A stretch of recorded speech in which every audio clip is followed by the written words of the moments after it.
Let's know today about 5 such interesting things. Number 1. अगर कोई बिना सोचे समझे किसी की नकल करता है तो उसको भेड़ चाल कहते हैं। लेकिन क्या आप जानते हैं कि ये भेड़ चाल शब्द आया कहाँ से? तो ये बात तब की है जब 1500 भेड़ों ने पहाड़ से कूदकर सुसाइड कर लिया था, वो भी एक साथ। दरअसल बात कुछ ये थी कि 1500 भेड़ें वहाँ पर पहाड़ों पर घूम रही थी, तभी उनमें से एक भेड़ वहां से कूद गई और उसे देखकर एक के बाद एक भेड़ वहां से कूदती चली गई और उनकी मौत हो गई। इसलिए कहते हैं कि भेड़ चाल मत चलो वरना बहुत ही ज्यादा पछताओगे। नंबर 2. आपने जब भी इंजेक्शन लिया होगा तो ऑब्जर्व तो जरूर किया होगा कि डॉक्टर इंजेक्शन देने से पहले थोड़ी सी लिक्विड बाहर निकाल देते हैं, लेकिन ऐसा करते क्यों हैं? आइए जानते हैं। ऐसा इसलिए करते हैं ताकि लिक्विड में जो भी एयर बबल्स हों वो बाहर आ जाए। अगर ये बबल्स बाहर ना निकाला जाए और बॉडी में चला जाए तो फिर ये बहुत ही ज्यादा बॉडी को डैमेज कर सकता है और इसकी ब्लड फ्लो को भी रोक सकती है। इसलिए इन सब से बचने के लिए डॉक्टर थोड़ी सी लिक्विड बाहर निकालते हैं। नंबर 3. आपने कभी ना कभी तो फायर फ्लाइज देखी ही होगी। क्या आपको पता है कि फायर फ्लाइज के पास लाइट आती कहाँ से है?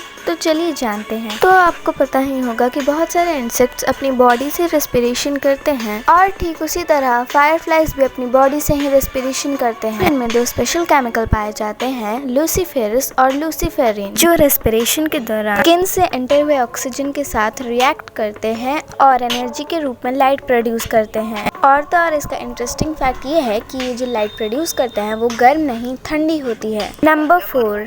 सुपरमैन का नाम सुनते ही हमें लगता है कि जिस पर्सन के पास उड़ने की पावर हो, पर शायद ज्यादातर लोग ये नहीं जानते कि 1938 में इसको क्रिएट किया गया था, तब इसके पास उड़ने की पावर नहीं थी। ऐसे ही सुपरमैन एक से एक बिल्डिंग पर जंप तो कर लेता, पर अगले ही वक्त उसको जमीन पर उतरना पड़ता था और एक जंपिंग सुपरमैन के स्केच बनाना बहुत ही ज्यादा डिफिकल्ट होते थे और बहुत ही ज्यादा टाइम टेकिंग प्रोसेस था। और इसीलिए डिसाइड किया गया कि सुपरमैन के पास उड़ने की पावर होगी, जिससे अब सुपरमैन को बार बार जमीन पर नहीं आना पड़ेगा। इससे सुपरमैन को नई पावर भी मिल गई और इसका एनिमेशन बनाना भी इजी हो गया। नंबर 5. फ्रेंड्स, आपने केले खाए भी होंगे और देखे भी होंगे, तो ये क्वेश्चन तो जरूर आया होगा कि केले टेढ़े क्यों होते हैं? तो चलिए जानते हैं। एक्चुअली केले नेगेटिव जियोट्रॉपिज्म प्रिंसिपल को फॉलो करता है। जब फल इनिशियल स्टेट में होता है तब ग्रेविटी की वजह से वह नीचे की ओर बढ़ता है, लेकिन फल को बढ़ने और पकने के लिए सनलाइट की जरूरत होती है, इसलिए केले ग्रेविटी के ऑपोजिट बढ़ने लगता है और